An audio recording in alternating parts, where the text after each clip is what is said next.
Hi friends, எல்லோரும் எப்படி இருக்கீங்க? நான் ரொம்ப நல்லா இருக்கேன். என் சேனல் சப்ஸ்கிரைப் பண்ண எல்லாருக்கும் ரொம்ப ரொம்ப நன்றி.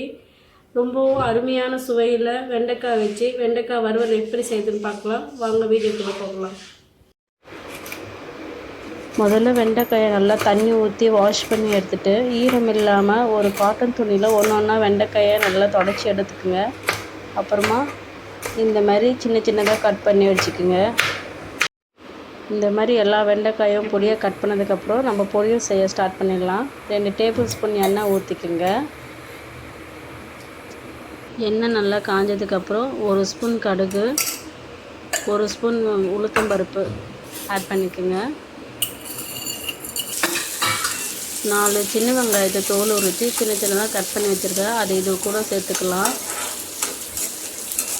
உளுத்தம்பருப்பு நல்லா பொன்னிறமாக ஆனதுக்கப்புறம் வெங்காயம் ஆட் பண்ணிக்கோங்க. வெங்காயம் நல்லா வதங்கினதுக்கப்புறம் இப்போது நம்ம வெண்டைக்காயை இது கூட ஆட் பண்ணிக்கலாம்.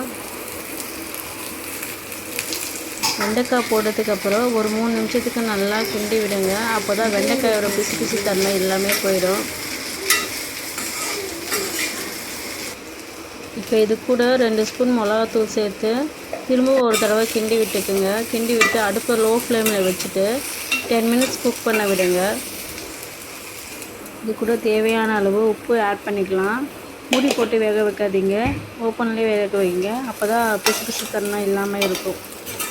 இப்போது சுவையான வெண்டைக்காய் ரெடி.